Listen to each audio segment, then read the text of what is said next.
Hey guys, and welcome back to the Heilpern show. Joining me on the show today, we have freedom maximalist, Bitcoiner, and the host of the What is Money show, Robert Breedlove. Welcome. How are you? I'm doing good, Layah. It's good to see you again. It's good to see you. Why are you here in Miami? Well, I've been traveling for a while, doing a lot of stuff for the show. So I was in Lugano for the Plan B conference. I was in London for Jordan Peterson's ARC conference. Okay. Doing some interviews there, speaking on a panel. And just got back less than a week ago, and I'm passing through on my way to see some family. And then, as I was telling you offline, I'm actually thinking about moving here. So kind of charting the territory a little bit. It's good. You'll love it. I think as Bitcoiners, we become such digital nomads. And I think it can be so exhausting going to different conferences and places. But Miami, I think, gives you everything you need. Yeah, it's very international, which is appealing. And then obviously good weather. Big Bitcoin culture. Yeah. Good hustle culture, which is something I'm really looking to be in, like a place that moves fast, works hard. And then there's a gym here that I love that I was telling you about. So I think it's got everything I need. I think you'll love it. And it has a big Bitcoin community and crypto community. And there's always people passing through. There's always a crypto event happening, a Bitcoin event happening. So I think it's perfect. But as of today, Bitcoin is at $37,500. And, we always get so caught up in the price. Crypto Twitter, where we obviously initially connected, Bitcoin Twitter always is caught up in the price. But Bitcoin's so much more than just the price. And so I want to get your understanding on what would you say the case is for Bitcoin? Why is it so necessary? And why does that therefore make the price somewhat irrelevant? Well, I would first say that the price is actually super relevant. Okay. And I don't, not in the way that you should just be focused exclusively on the price, because that belies a lot of what Bitcoin is, right? There's a lot more to it than just the price. But the price is very important, right? The price, I think, is the instrument that commands the most attention in the world. Mm-hmm. Like the price of an asset as it moves, it's basically telling you there is this much of this thing available and there is this much demand registered for that thing, so that people are competitively bidding to obtain the thing. And so you're basically in prices, you have these little data packets that are telling you how scarce and valuable something is. And so it is really important, but I think you need to dissect actually what prices are. One of the things Bitcoin fixes is price signals, actually. So when we're debasing money, you're actually interrupting that process of people competitively bidding for things to clear supply and demand. And you start to create credit bubbles.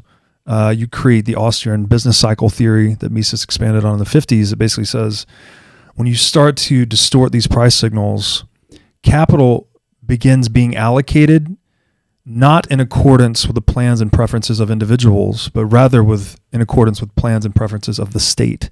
So literally all the work that we do to create all of this stuff around us, it's not the individuals that are doing the work that are actually dictating where that capital ends up and what form it's in. The state, via policy and coercion, starts to decide where tax dollars are being spent, how money's being printed, et cetera. And so I think that just distorts reality. It really screws up incentives, because in a system where you have very strong private property and you can keep everything that you earn, well, then you have a very strong incentive to be productive and cooperative, right? And have good long-term trading relationships with people. But in a system where you can profit via coercion, you now have this counter incentive to be more politicking, be more deceptive, be more all the things that we associate with all these great statesmen, right? Like Trudeau and Putin, everyone, like all the statespeople. So the incentives, if you want to talk about why Bitcoin is really important, I could go on and on and on, right? As I do on the podcast. We've done like almost 400 episodes at this point talking about the nature of money, the importance of Bitcoin. But if I tried to sum that up in one phrase, I love the quote that human nature is like water. It takes the shape of its container. And I think the incentive structures we build for ourselves are basically the container that we pour our human nature into. And so right now we have a very flawed container, the fiat currency complex, right? Where you have as I've described this, it's basically a pyramid scheme, right? So those at the top benefit at the expense of those at the bottom. So you can think about this like pyramid, right? This is an actual hierarchy, but at the top of that pyramid is this spigot of stolen proceeds, all the printed money, all the tax dollars, etc. And you have people through these mal-incentives scurrying to the top of that pyramid, just trying to get close to the money printer, right? Get too big to fail or die trying. Get a state subsidy. Get an SBA loan, like whatever state handout you're trying to get. You're not focusing on satisfying the wants of your customers. You're focusing on pandering to coercive statesmen, right? So like it messes up the way we act, really. And I think Bitcoin, the importance of it would be as a new container, effectively. Like, so we'd have this hierarchy that doesn't have this spigot of stolen proceeds that everyone's fighting each other to get on top of. Or maybe another way to say it metaphorically is like you're dialing down the valve on that spigot, right? Inflation would be less of a revenue option for the state. So over time, I think it really reorganizes human action away from coercion, compulsion, violence, and towards cooperation, peace, and trade. So it's a really big deal, but to say something like this sounds extremely radical. I think people have to do, the number that's commonly thrown around is about 100 hours of research before you start to see the light. And so that's why I think that the main advice I can give people is to just study Bitcoin or study the nature of money. I don't expect you to take such a radical comment at face value, but there's a lot of depth to this rabbit hole, to say the least. What would you say some of the key problems are with the traditional system? I mean, I know, of course, there's money printing, property rights, but can you expand on why those are such issues? Yeah, these things are the same thing, by the way. This is a very important point to grasp, is that money printing is a violation of private property rights. So if you're saving in dollars that the central bank is counterfeiting, then you're being plundered by the central bank, right? They're stealing your purchasing power by debasing the currency. So as I've repeated ad nauseum, and I'll just say it one more time, inflation is legal counterfeiting. Counterfeiting is criminal inflation. Central banks are currency counterfeiting cartels. Like, that's a really big problem. Yeah. And so what is property? Well, property is the socially acknowledged relationship between an owner and an asset. So if I take it really philosophical, we say, what is justice? Justice is people getting what they deserve, right? This is like an ideal world, right? We talk about karma and things like this a lot. We ideally would like a world in which that most people, if not everyone, gets what they deserve, right? So they take out what they put in, sort of thing. And so if justice is people getting what they deserve, all we're saying with private property is that people keep what they earn, right? It's either you built the thing or you traded the thing you built with someone else that built a thing consensually, right? That's private property in action. The violation of private property is when you have a non-consensual exchange. So you've just taken something from someone. So I usually like to boil these down into making versus taking. And we just want a world, again, back to that incentive model. We want to tilt the incentive structure such that people are engaged more in making, which is entrepreneurial activities, consensual trade, which is also peaceful. Thank goodness it works out like that, by the way. The moral alternative is also the most pragmatic alternative. We become the most productive under pure capitalism, and we become the most peaceful. And away from the other model, which is the systemic violation of private property through currency counterfeiting / inflation or taxation. And I would also throw in there fiat regulation, right? Lockdowns. That's a violation of private property. Yeah. When you tell someone, because you own yourself, right? You intrinsically, like, no one else can move my arm. I am a self-owned, self-sovereign being, as are all of us.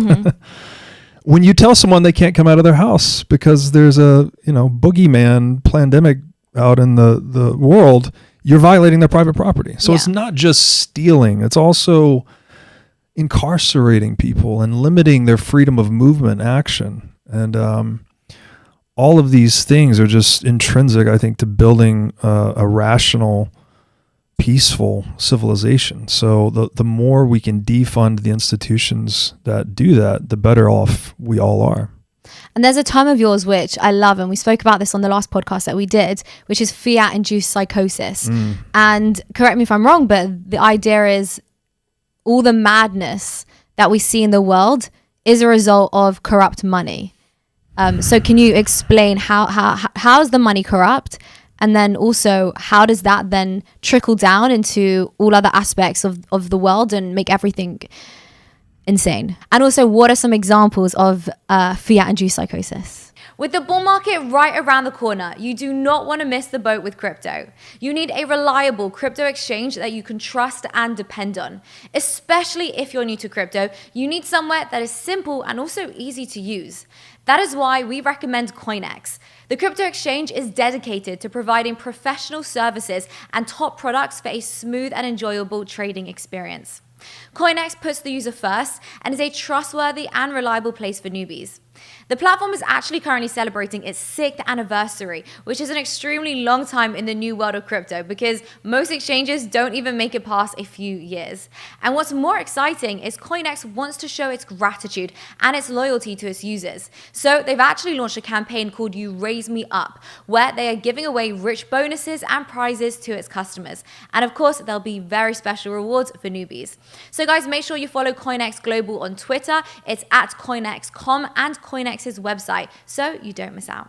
Yeah, it's a great question, and it's also a very big one. So I'd first like to credit the inspiration for this line of thinking to Matthias Desmet, who I had on the show. He wrote a book titled The Psychology of Totalitarianism. The actual term he uses is mass formation psychosis.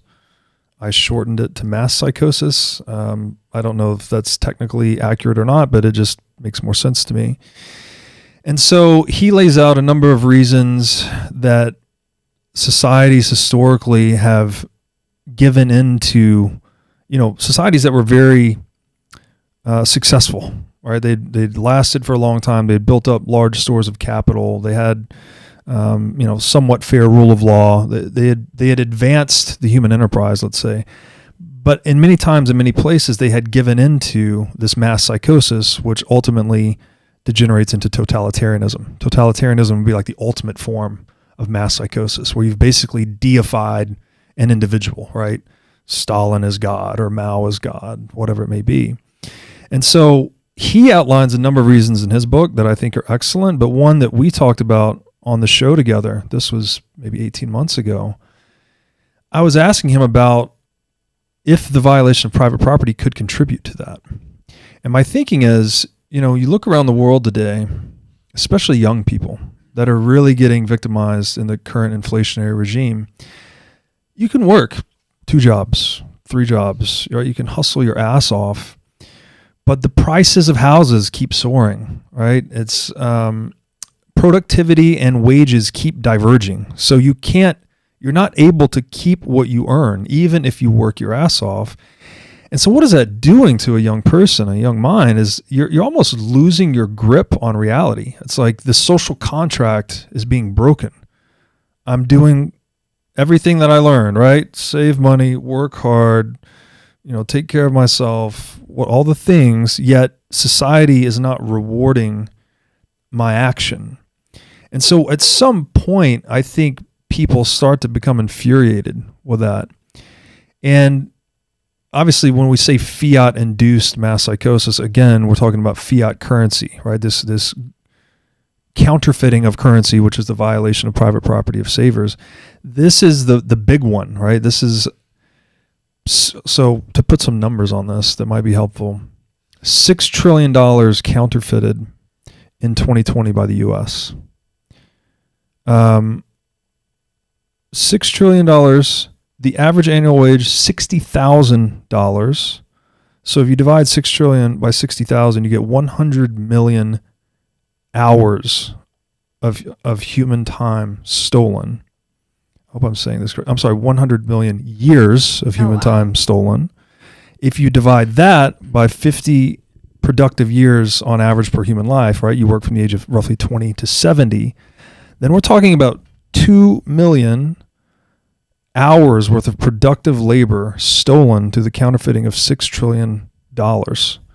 So it's a massive theft. And I think when the social contract is not working for people in that way, it just leads you to become more unstable psychologically, right? You're more desperate, right? So and another way to think about this, we're all civilized here, right? We're sitting here in a nice room, somewhat air conditioned, a little warm. We've got water, all of our basic needs are met. We have the luxury of just talking to one another and enjoying our company. We don't need to fight over every sandwich. But if we plucked ourselves out and threw ourselves naked into the middle of the jungle, like we would get decivilized pretty quickly, right? We'd be For desperate. sure. Like, Yeah. I've got to eat. I can eat. Yeah. It's like that would be a total violation of private property. You just you were totally moved to another place. All your stuff was taken. You're in the middle of the jungle. You can't defend yourself from the wrath of nature. You would just be doing whatever it takes to find shelter and food and survival, basically.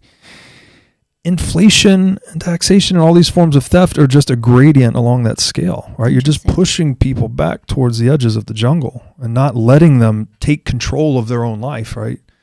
Ayn Rand said something interesting, that if you can't control the fruits of your own labor, then no other human rights matter. Property rights are foundational to all human rights. So it seems to just make intuitive sense that if we're violating the basis of human rights, which is private property itself, that human rights start to get shaken up and then people lose their mind, right? And I don't know, I don't know where this goes. I think we do have people sort of deifying the state today. They think that the answer is more regulation. And I just don't think that's correct. I think the answer is more freedom. So Bitcoin, obviously, you believe is the answer to all of this, but I'm curious to what extent and in what way. So do you see Bitcoin in the future as a medium of exchange? We suddenly have hyper Bitcoinization and everything is obviously denominated in Satoshis and Bitcoin. Or do you see it as, the ultimate store of value, digital property, digital gold? Where do you see Bitcoin come into play in the future? Well, Bitcoin's a lot of different things to a lot of different people. And we're throwing these different analogies at it, trying to understand it or explain it. And I think that very attempt, the fact that there's so many people describing Bitcoin in so many different ways, is an indication of how profound it really is, right? This is similar to when the internet emerged. There were all these weird analogies being thrown at it. It's like, it's the information superhighway, it's a digital library, whatever. But none of it really captured what the internet actually is. I think, most fundamentally, it is the best implementation of the ancient ideal that we have from the Magna Carta, which was signed in, I think, the year 1215 by King John. Life, liberty, inviolable property. We inherited that in the United States Constitution. We swapped out inviolable property for the pursuit of happiness. I think that's a mistake. But the concept was the government should preserve those three things only, right? They should preserve life. We want to create a field of action where people are not acting violently towards one another. Preserve liberty so they can move about freely, engage in entrepreneurship, do what interests them, pursue your interests, create businesses, create value for others, solve problems creatively, etc. Encourage entrepreneurship, basically. And in that inherently risky pursuit, be able to keep everything that you earn, right? If you stumble upon a successful solution to a consumer want and you create a very successful business, well, then you should have the rights to all of the fruit of that labor, whether it's physical or cognitive labor. And so Bitcoin is most fundamentally the hardest form of property in the sense that I'm describing it. The word property gets thrown around a lot of different ways. A lot of people think it's just real estate, but that's not what I'm saying here, right? Again, I'm talking about this socially acknowledged relationship between owner and asset, right? So your capacity to keep the things that you earn. Yeah. Bitcoin is the thing that it's almost like the most defensible bearer asset we've ever had. So it's trivially simple and inexpensive to secure, incredibly difficult to take. And so I think that's what it really is, right? That humans need recourse to something that can't be taken. So all these other analogies, and they're useful, don't get me wrong. Digital gold, very useful. because gold has been like the monetary bedrock of the past 5,000 years. Looking at the properties of gold, what made it good money, I think is a very good prism for understanding what Bitcoin is. I also say this ad nauseum, so I won't go through the whole thing, but gold was the most divisible, durable, recognizable, portable, and scarce asset historically. That's why it became money. If you understand those are the properties that made gold good money, you are better equipped to understand what makes Bitcoin the best money we've ever seen. It outcompetes gold in all 5 dimensions like 100-fold. And so these analogies are useful. Digital gold, the internet of money. One way I've put this recently is, 15 years ago, gold and the internet had a baby, and its name is Bitcoin. So that's another just kind of tongue-in-cheek way to say it. But most fundamentally, it is this idea, this implementation of justice that people can now go out into the world, create value for others, and keep that the value that they create, the profits that they generate and earn, you can keep that in a medium that cannot be confiscated from you. So it's very fundamental to advancing human civilization. So speaking of not violating property rights, it's an interesting one because a lot of people really believe that Bitcoin was created by some type of government agency, the CIA, people point to Putin. So firstly, what's your take on that? And what's the probability that Bitcoin was created by a government agency? And then also, who do you think created Bitcoin? I'll answer the second one first. I have no clue who Satoshi Nakamoto is. Not even like an inkling, nothing? So the best theory that I've heard was that it was a collaboration between Heilpern and Nick Szabo. Makes sense, right? Obviously Heilpern was the second adopter of Bitcoin after Satoshi himself, and then a lot of Nick Szabo's work goes into these fields. So these are two guys that are equipped enough to have perhaps pulled off a project as profound as this. I've also heard that some of Szabo's writing, they've done analysis on his writing style, and there's some matching to Satoshi. But again, check my facts on all this. I'm not sure. I don't really think it matters. One of the most important things Satoshi did was disappear. Yeah. This cemented the decentralized mythology of Bitcoin.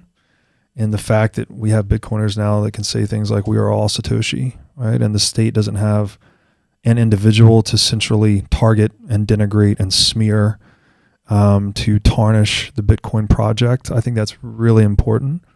Again, humans are kind of religious animals. Like we talked about people deifying the state and deifying authoritarians. The Bitcoin creation myth is important. It's really important to cementing it as an actually decentralized project that no individual can control. Now, as far as could a government agency be responsible? I actually had an episode recently that was interesting with a guy named G Money, and he talked, I'll let you check out the episode. I couldn't rehash it all, but he has this theory that there were insiders inside like the NSA, the U.S. government, that were trying to create something to kill Leviathan, right? The state. And obviously the NSA created SHA 256, which is something that Bitcoin runs on. I think that's correct. Someone might have to fact check me on that as well. NSA created some essential cryptographic feature that Bitcoin uses. I didn't know it was SHA 256. I could be wrong about it, but I'm pretty sure that NSA did create one essential cryptographic element of Bitcoin. I didn't know that. But so maybe that's a whole thing. That's his whole theory, that there were insiders said, hey, this is wrong what the central bank is and the state is doing. Let's create this little project and push it out into the world. Or maybe they just helped it along. Who knows? I thought that was just a very interesting conversation. It really doesn't matter, though. This is the punchline. It's like, it doesn't matter. People want to say things like, oh, NSA invented it. Totally bogus scam, just meant to usher in CBDCs. And I'm like, okay, why would the NSA create a technology that the NSA cannot stop to usher in a inferior alternative, which would be a CBDC? It doesn't make sense. And the fact, again, back to decentralization, like the fact that no one can control it and no institution can change the rules that it runs on, and no central power can corrupt it or stop it or even interrupt it for that matter, that's the key value proposition. So even if a central power created it, then it created its own cyanide, basically. Yeah. It created its own poison pill. And so we could debate about this forever and ever and ever, but at the end of the day, I really don't think it matters, because TikTok next block, 21 million, the end. You know what's interesting is I think Bitcoin is, and I use this term lightly, somewhat anti-government. Just because I think that to be pro-Bitcoin requires you to be skeptical of central banks and government policies, right? Because you want to be sovereign over your money. You don't trust what they're doing with your money. And so the whole idea is that you're skeptical of government. So for me, I get a little confused when I see people who are pro-Bitcoin, therefore skeptical of government, but are then pro-government and not skeptical of government when it comes to other issues, whether it's like schooling, education, the pandemic, taxation, and things like that. So I saw a podcast that you did with a really prominent Bitcoiner, and he's very pro-Bitcoin, yet many times he's been very pro-government, more government intervention. I think on this particular episode, you were debating taxes with him, and you were obviously anti-taxes to some extent, and he was pro-taxes. So in your mind, can you explain to me, how can you be a Bitcoiner yet be pro-government intervention in other aspects of life? Yeah, I'd like to get a little higher resolution on the word government, first of all. So it's clear that we have to have governance of some kind, right? Even your homeowners association is a little micro governance structure so that people don't have junk in their front yards in your neighborhood. And I like to distinguish that from the state. And so the government is more like, how do we make decisions related to these common pool resources? And the state is more like, follow this rule or else. And so I think the real problem in the world, and this is another fiat induced issue, is that we have, the central government has a money printer, it never stops growing, right? So we get less and less localism, less and less local governance, and we get more and more centralized statism. Because again, if you can just print money, you never incur economic losses, you grow forever, right? That's like a core problem. So this is where we get into the weeds of this argument. It's like, we can't just say anti-government, pro-government, right? It's like, okay, well, we need some governance. Obviously, we need homeowners associations, for instance. There's a bunch of other examples. But we need really to be able to opt in or opt out, right? And this is where the localism comes in. It's like, you could have certain rules governing a specific territory. If I don't agree with the rules, then what I can do is I can participate in politics, in local politics, and try to change them in a way that I agree with more, or I can exit to another jurisdiction. I can opt out. We don't have a lot of that opt out today. You would say, people, move to another country. Okay. In the United States, we have the exit tax. If you have above a $2 million net worth, which isn't that much money anymore, you get taxed on everything you take out of the U.S. when you say, hey, Uncle Sam, I don't like the services you're giving me for the price that you're charging me. I'm going elsewhere, I'm taking my business elsewhere, right? Just like any other free market participant, Uncle Sam puts a gun to your head and says, okay, give me X% of everything above 2 million. That's not an opt-out, right? That's not a free market situation. That's the state imposing a rule on you at the point of a gun. Like, that's the thing that I think we really need to eliminate. Governance, not so much. So to get to your question, how can someone be pro-state or pro-government and pro-Bitcoin at the same time? It's complicated, because not only for those reasons, right? What do you mean by government? Are you talking about, state? Are you talking about local governance? Is this globalism? Is it localism? But also because Bitcoin is so many different things to so many different people, right? Bitcoin theoretically can be a treasury asset for a sovereign nation like the United States, right? The United States could start to put it on its balance sheet, for instance. Does that make Bitcoin bad all of a sudden? I would say no. That's just another organization. Just, Michael Saylor's got MicroStrategy. He puts that on his corporation's balance sheet. Well, what is the state? The state is just a mega corporation that specializes in coercion. So it could put Bitcoin on its balance sheet too. The people that support that, like, I'm not sure, I would have to get into the details with them. It's like, okay, what do you mean when you say you're pro-government, you're pro-state, pro-regulation? Are you talking about local government? Are you talking about central government?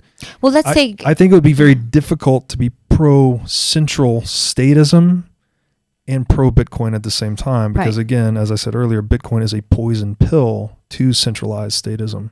So anyone that shares in that belief, I think you have some cognitive dissonance. Right. But that does not preclude the possibility of being pro-local governance and being pro-Bitcoin. Okay. Cognitive dissonance then. Yes. That's I think that makes a lot of sense. So I'm curious about these local governments, small jurisdictions. I've heard the idea, I think it was Seyfedin who speaks about like having monarchs and being able to, the monarchy and being able to move to different jurisdictions if you don't like it. I mean, would that even be realistic? And then with a monarchy, they're obviously unelected. So isn't that just like another dictator, centralized power? How does that work? The answer is I have no idea. And that's the great thing, because Bitcoin, again, by making coercion and theft more expensive, basically, or less profitable, right, to be more simple, you're shrinking the revenues for the centralized state. And so that's giving people more of the purchasing power and productivity that we're creating. It's going into the hands of people that can now self-organize more effectively, because one, they're not out trying to outrun inflation, because inflation is no longer a thing on a Bitcoin standard. And two, because they'd have at least some of their wealth, or they have recourse to this hyper-portable asset called Bitcoin. So you can more effectively vote with your feet or vote with your wallet, right? If you go to the jurisdiction that treats you best, and then all of a sudden you have states or governments, more specifically, probably more local because they can't overgrow through the fiat spigot, having higher accountability to the preferences of their customers. Right? This power to say no or opt out, this is what keeps every producer in an economy honest, right? If you go to buy a car out here in Miami and the guy's trying to get a high price out of you and you're trying to negotiate him down, what's keeping him honest with you is that you can say no at any point, walk out of that car dealership, walk next door to his competitor and start negotiating with him, right? The fact that we can have these competitive bidding processes is what keeps prices low and output and quality high. So we don't have that in the state today, and that is the problem. So what does a Bitcoin standard governance model look like? I have no idea, but we have a lot more experimentation.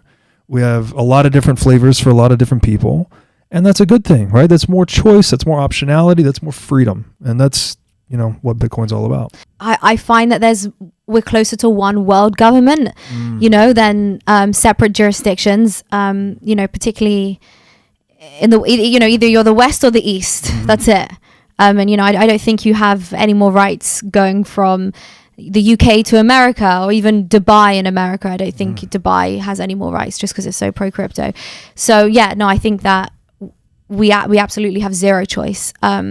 But what's interesting right now, and I know that you talk a lot about this, Bitcoin and its ability to, well, not Bitcoin, let's say the fiat system and its ability to fund wars and encourage wars and make wars profitable. Right now, obviously, the US have spoken about being able to fund both wars. So fund the war in Europe, and the US wants to fund the war in the Middle East.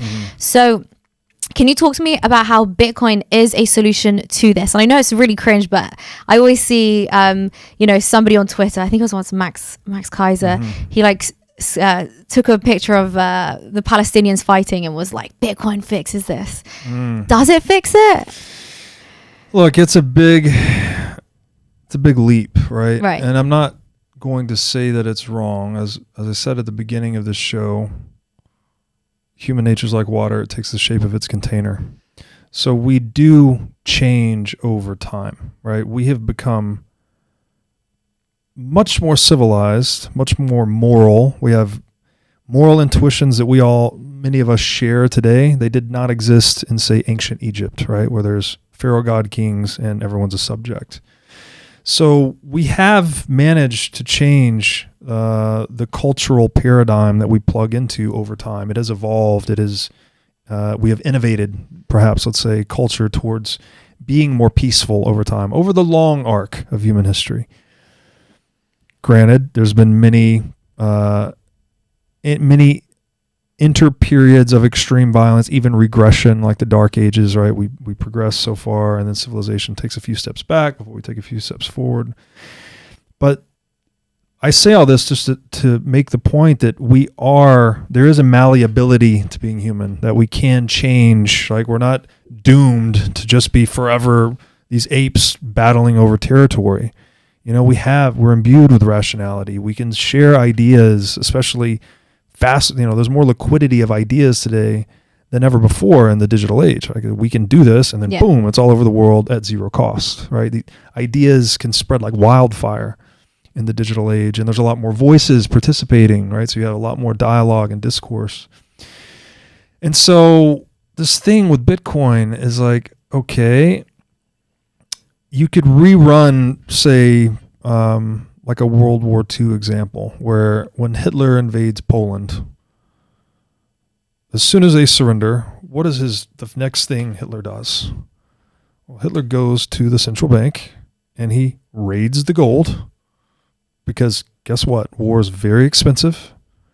He just spent a ton of money funding his troops to get them over there and conquer Poland. What does he need first? The gold, so he can go and refund the war effort and continue, right? Now, if you just rerun that scenario on a Bitcoin standard as a thought experiment, and say we still have states that are at war with one another, it hasn't gone away even though we're on a Bitcoin standard. Hitler, blitzkrieg comes in, conquers Poland. He goes straight to the central bank, and but they've stored everything in Bitcoin and a multi-sig. You can't just grab it and take it and leave and go back to business. There's an unseizable asset here that he can't take. So how then would the Hitler war machine be funded in that scenario? And again, this is a thought experiment. I'm not saying it's deterministic and that's exactly how it would happen, but there's a very deep importance to the idea of having a medium that is very expensive to violate via violence or coercion, right? If it's unprofitable, right? The war that was profitable on a gold standard is not profitable on a Bitcoin standard. If you don't have profitability, you don't have people doing it. Mm-hmm. People will do whatever is profitable, right? People will do horrible things for profit. People will kill people and sell their organs for profit. And people just to be will clear, wage wars for profit. Just to be clear, why is war profitable on a gold standard but not on a Bitcoin standard? The seizability of the gold. And I'm not saying it's not a binary. It's not war is profitable, then war is not profitable. It's less profitable on a Bitcoin standard because Bitcoin is more difficult to seize, right, if not impossible to seize. You could still go to war over natural resources, right? But as the war is encroaching, people, refugees that are fleeing, right? Typically, they leave behind all their wealth, right? They would leave their buildings, leave the capital, the equipment, whatever they owned. They would flee to escape the war zone. What if those refugees had access to a hyper-portable, uninflatable, digital form of wealth? Mm.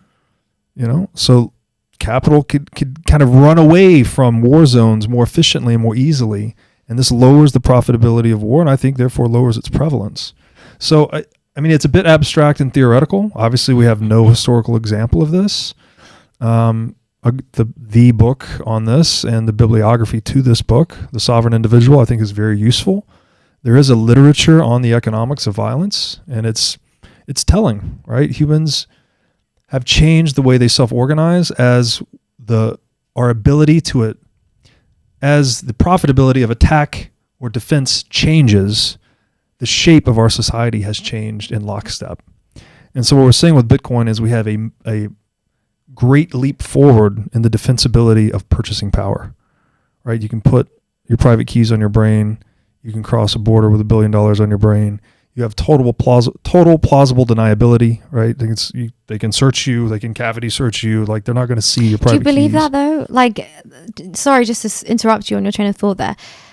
how accurate is that though? Because I'm understanding that like more, they're building more software systems which allow government agencies to track and identify who owns what.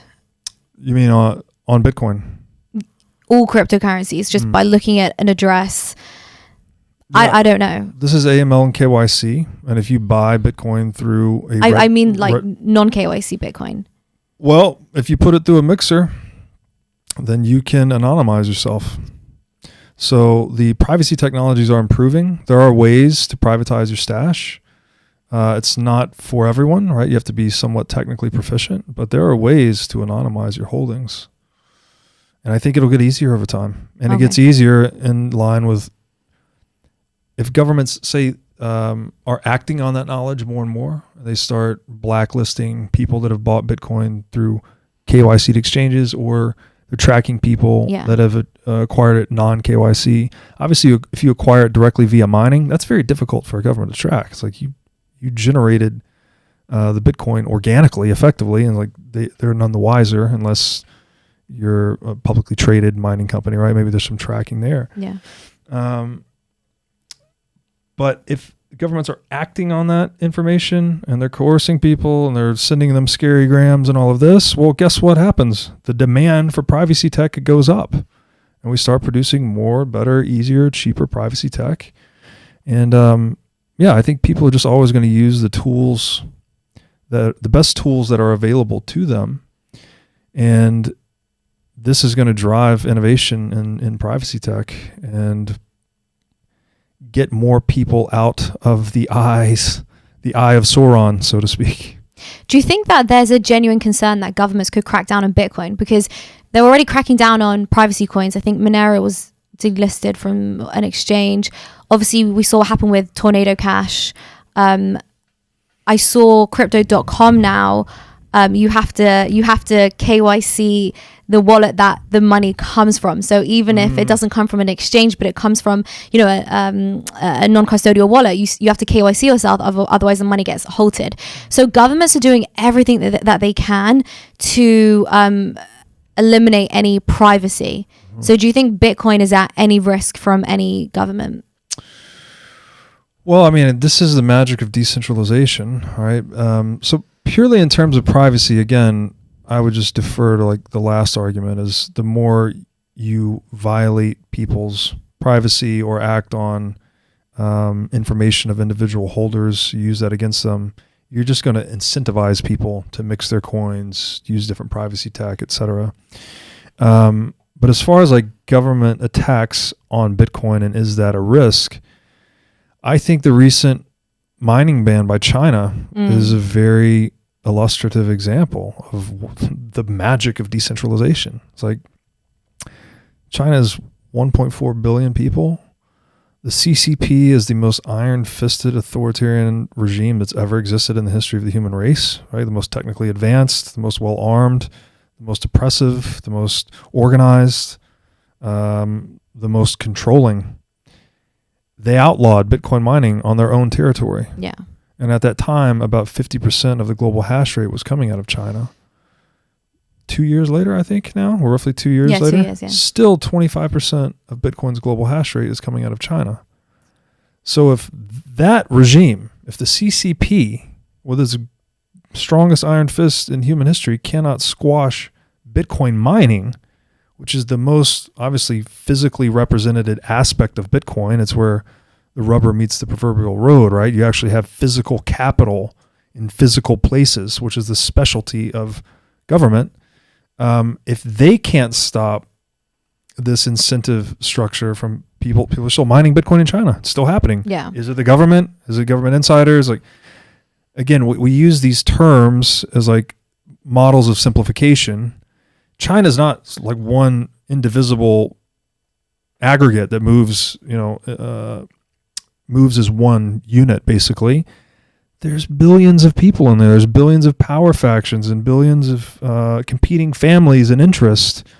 So whoever can grease the skids and get the Bitcoin mining done gets it done. Mm-hmm. And it's still happening. That's the most iron-fisted government or state on earth. Mm-hmm. So if they can't stop the most physical aspect of Bitcoin, which is Bitcoin mining, then what state can? So this is the real magic of decentralization. And all the other examples you gave, Tornado Cash, et cetera, why are they getting squashed? Because they're not decentralized, right? Right. There's one team, there's one group, there's one headquarters, Yeah. there's one development team. So states are really good at cutting the heads off of centralized organizations. States don't know how to deal with decentralization. Bitcoin's the most decentralized organization humans have ever had. And we've spoken about states which are anti-Bitcoin or, you know, hostile towards Bitcoin. But of course, there are other countries which are very pro-Bitcoin. So obviously, El Salvador adopted Bitcoin. What's your opinion on that whole experiment? Do you think it's been successful so far? And also, which country do you think is next to adopt Bitcoin? So I'd first say I don't have a strong opinion on El Salvador. I've only visited for 3 or 4 days earlier this year. It does seem like Bukele has cleaned up a lot of crime. Yeah. Right. And the locals that I spoke to there, you know, entrepreneurs just selling street food, right? Like an old lady selling street food. Yeah. She was saying before Bukele, 5 times a day, these gangsters would come around and extort her for money. Wow. They called it la renta. They had to pay the rent to these fucking gangsters. Wow. After Bukele, none of that, right? So that has been successful, but that is not related to Bitcoin per se. I mean, maybe his principles or whatever have something to do with that. I don't know. I don't know the guy. Making Bitcoin legal tender, I don't think that's so. First of all, I don't like the idea of legal tender. Again, this is a violation of private property, telling people what money they have to use. I don't agree with that. You should just let the market decide. And I don't think it's terribly useful at this stage in Bitcoin's evolution because it's not purchasing power stable in the short run, obviously. Now, in the long run, I think Bitcoin is the most purchasing power stable asset we'll ever have because it has a fixed supply. But you don't need to force people to use it as a medium of exchange to bootstrap adoption. I think the use of Bitcoin as a medium of exchange comes naturally as it appreciates as a store of value. Basically, the more its market capitalization grows, the lower its volatility becomes, and people that have large unrealized gains in their positions have an incentive to spend it, right? If I bought Bitcoin at $1 and it's $37,000 today, I have a huge incentive to spend. If I bought it at 30,000, I have much lesser of an incentive to spend. So the market also sorts that out. And I don't know a lot about this, but from what I have heard from Max and Stacy, the securities law framework that El Salvador has put in place is very pro-Bitcoin and anti-shitcoin, which I think is a good thing. Again, I haven't read it myself. I don't know the details, but the idea of a government having a pro-Bitcoin securities law framework should work in that country's favor and also should honor human freedom, frankly. If you're giving people access to Bitcoin and, the ability to create businesses and securities that honor that ability to interact with Bitcoin, I think that's a very useful thing for human freedom. Which country do you think is next to make it legal tender? I have no idea. You don't know? I have no idea. Humans transmit culture via imitation. I don't know who's going to imitate El Salvador next, but I would think that it's going to kind of work its way up from the bottom, right? El Salvador is a very small country, very small GDP, small population relative to the other 200 some odd countries. I would expect it to move from the smaller countries to the medium countries to the larger countries, just by nature of how fast a smaller country can move.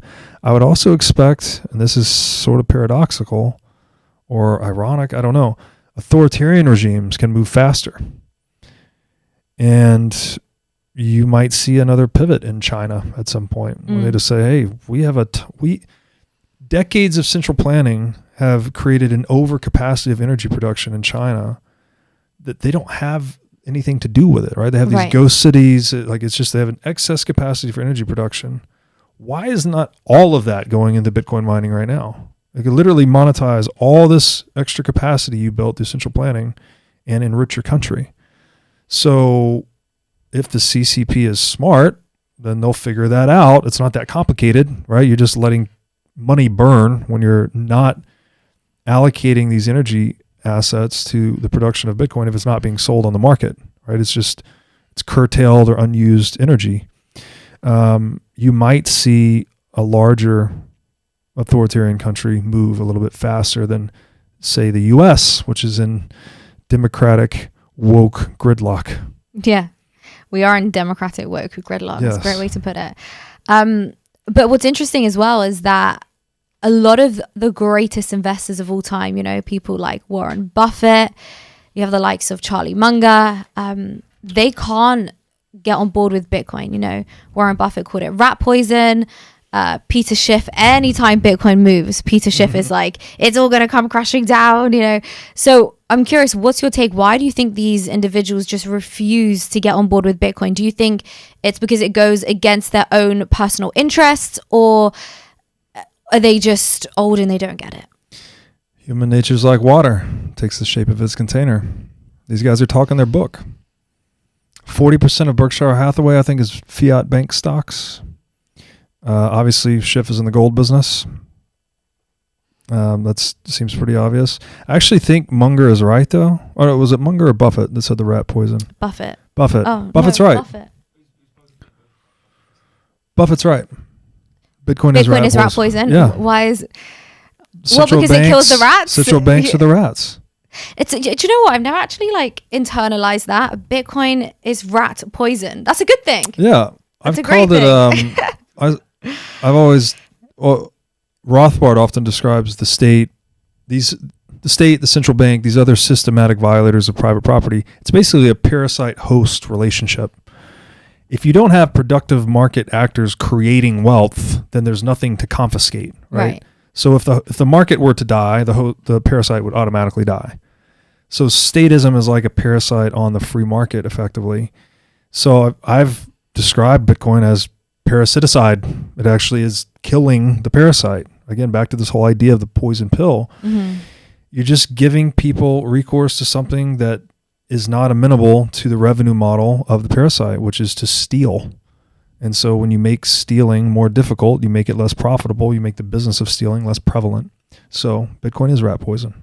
That's actually so fascinating. I never internalized that. I think they need to come up with a different saying. Yeah. And then, you know, we started this interview talking about the price. And I think something which has really been pushing up the price is this spot ETF, the spot Bitcoin ETF, which is supposedly coming. So firstly, when do you think that'll be approved? What impact do you think that will have on Bitcoin?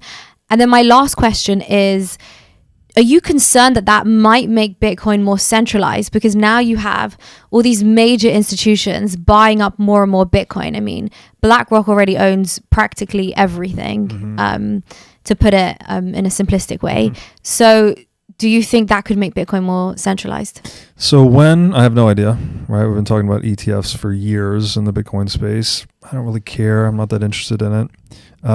I do think it will be a major widening of capital channels flowing into Bitcoin, right? There's a lot of institutions, a lot of pools of capital that cannot access Bitcoin for one reason or another, either their mandate or whatever it may be.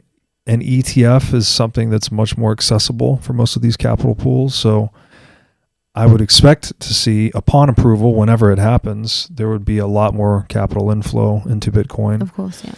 As far as the centralization concern, you know, the concentration of ownership of Bitcoin, obviously through a BlackRock ETF, could become more concentrated in the hands of the shareholders or the LPs or GPs in these funds that BlackRock operates.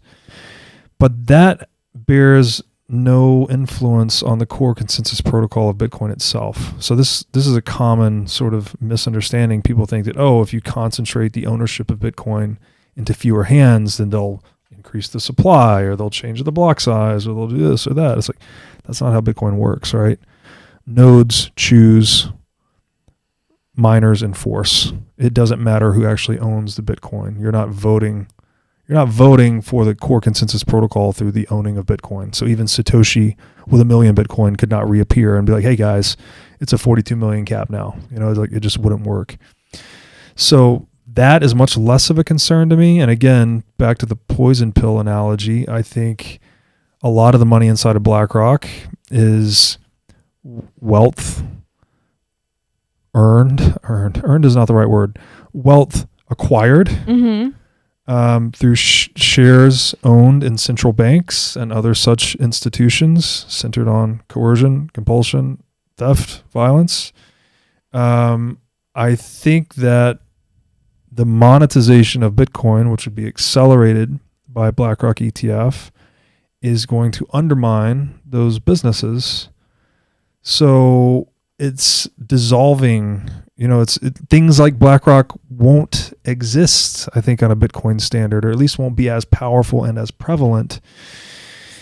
Now, it's not to say that just perfectly fixes it, because obviously if they acquire a lot of Bitcoin at a low price and Bitcoin monetizes, then okay, those same rich people that were rich from, theft and grift before are still rich, but at least they can't impose the same old shenanigans and games and theft on the Bitcoin standard. So it's not, there is no perfect fix. Human history is a mess, right? It's a crucible of violence and theft and lying.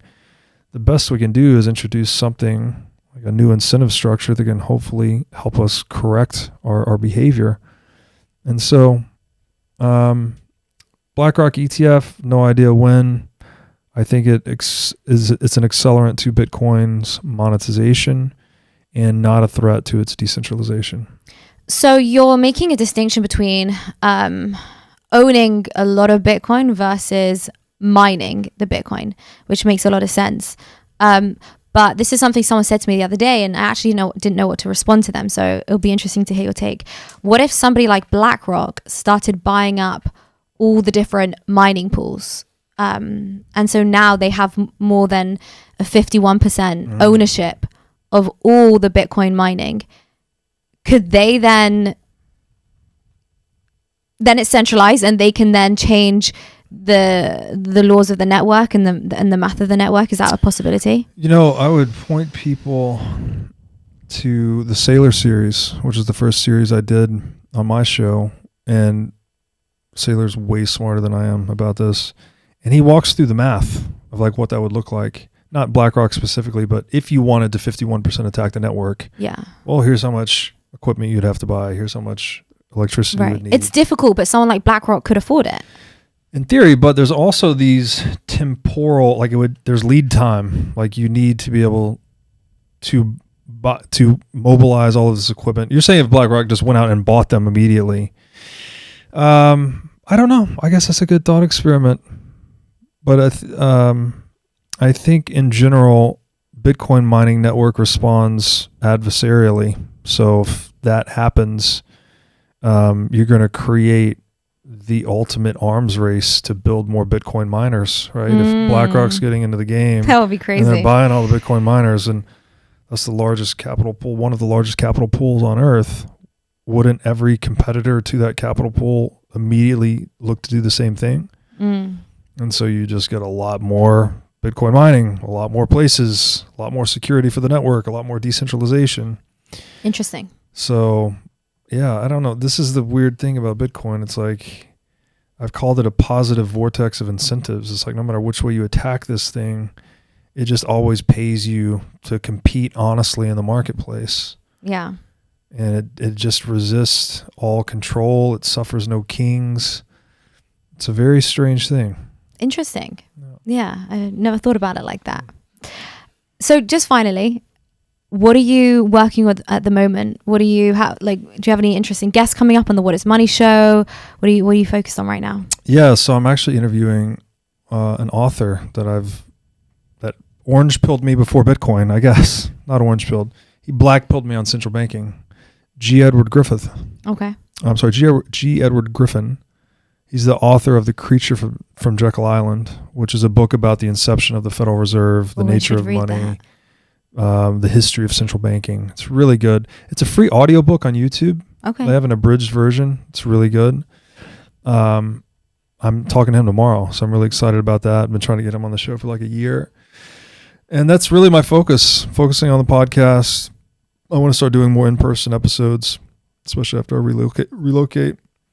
Doing some writing, and I've been doing some public speaking. I interviewed some guests at the events that I mentioned. I was at Lugano and ARC. So that's been it. Just working on the show, trying to orange pill the world, and life's pretty good.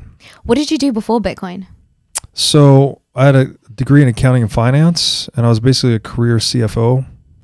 And then I ran a hedge fund immediately before starting the podcast. So basically been an accounting and finance guy most of my career. Got it. That's interesting. I didn't know that. Yeah. So Bitcoin is the natural evolution of that. Triple entry bookkeeping. Yeah. Yeah. Exactly. Well, I'm excited to check out your podcast. I'm gonna with your guest. I'm gonna look at that book. I haven't actually heard of it. What was it called again? The Creature from Jekyll Island. The Creature from Jekyll Island. I need to read that. Yeah. I don't know if you like audiobooks, but the audiobook's done really well on YouTube. And I think it's an abridged version too. So it's only maybe 5 hours. Oh, okay. Wow. And it's really good. I think I have to credit him too, because I read this book a long time ago. I was probably 20 years old, so almost 20 years ago. And I re-listened to it maybe 6 months ago, the audiobook. And he actually has a chapter in the book, What is Money? And he goes into the nature of money. Yeah. I was like, I don't know, I subconsciously just named the show because of that, but I guess I should give him some credit because he has a very excellent explanation of the nature of money. Yeah, that's so interesting. Well, I want to thank you so much for coming on the show. Thank you for having me. Thank you so much. I know you're only in Miami for a short period of time, so it's been great to grab you while you're here. Yes. And it's been such a good conversation. Thank you. Thank you for having me. And where can people find you and follow everything that you're doing? Yeah, so you can find me at whatismoneypodcast.com, and then Twitter is my biggest social platform, which is at Breedlove22, BREEDLOVE22. Thanks for coming on the show. Thanks for having me. If you enjoyed this podcast, please don't forget to hit the like button and subscribe, and stay tuned because we have a lot more coming.